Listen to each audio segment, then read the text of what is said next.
Cycle Solutions is your one-stop shop for upgrades and service. Cycle Solutions, Fort Myers, and CycleSolutions.com. Taking your bike from the street to the strip.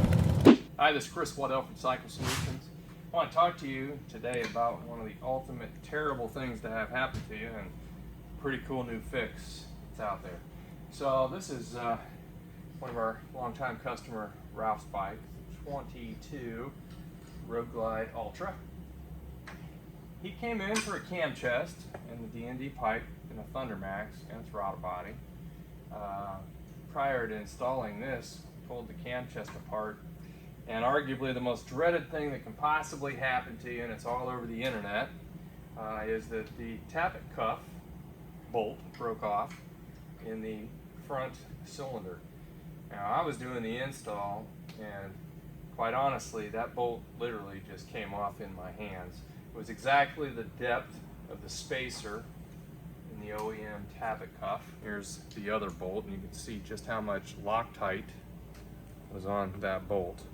The other one I suspect is the same because I had that much bolt to deal with stuck in the head. It was flush. So we'll get to this stuff here in a second. During the extraction, which we've done multiple times over the years, we would use a small 90-degree air drill.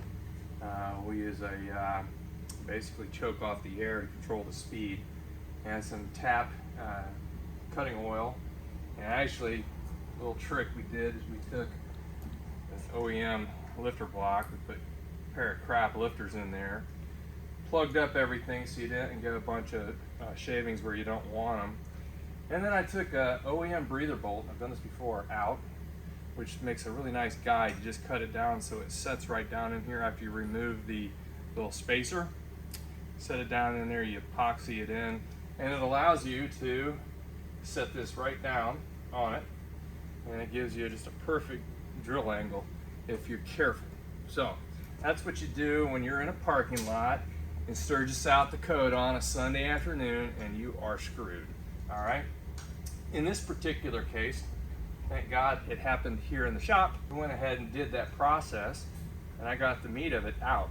And then I went and I got my handy dandy brand spanking new 5/32 inch reverse snap-on little digger here, and put it in there. One twist, it snapped it right off. So now I've got a hardened piece of bolt remover stuck in it. So I knew I was done for. So at that point, our plan was, we talked to the customer, we're like, let's just go ahead and pull the case. We'll send it to either Revolution Performance or we'll send it to Dark Horse and have this fixed. And we went on to talk about motor and all that, but that's going to be a super timely and super expensive problem. Certainly something you can't deal with in a parking lot on a Sunday in Sturgis, South Dakota. So along comes my representative from Drake Specialties. He says, I have just the fix for it. Boom. So this is a company out of Florida, as are we, OF Performance, and they come up with an ingenious, and I mean ingenious solution, okay? So what they did, everybody chucks the plastic ones because they just allow themselves to get cocked and they're weak. They let the lifters kind of run cockeyed. Normally we would install the S&S Tappet cuff, and these are a benchmark. They work great. They come with their own bolt. They go in, everything works, and they last, okay? But in the case as such as mine, that I have a broken off bolt, there's nothing you can do. OF Performance came out with this. So basically they made the reverse of an S&S Tappet cuff, and they use these 4 bolts, or the bolts that hold the cover down, to hold the Tappet cuff down. So the broken off bolt, whatever's sticking up, can be sticking through here, and you don't gotta worry about it. And you get a Tappet cuff out the deal. It's pretty darn solid. I'm told that there's a couple of teams in the Vega Racing League that are running these simply because they want to. So underneath here they have an O-ring that presses in, okay? Fits nicely, it seals super well, and now you got 4 points of mount that holds it down. What they did is they took a Tappet cover and they machined it thinner keep the distance that the push rod, the lifter, and the cover have to extend out to, the same. It's pretty slick. So I've got one mocked up here just so we can compare and kind of look at it. Uses a gasket on the top. We can bring the camera over here. In this case, I've already installed a set of fueling lifters. They're down in here. Okay, and they've been in my gym's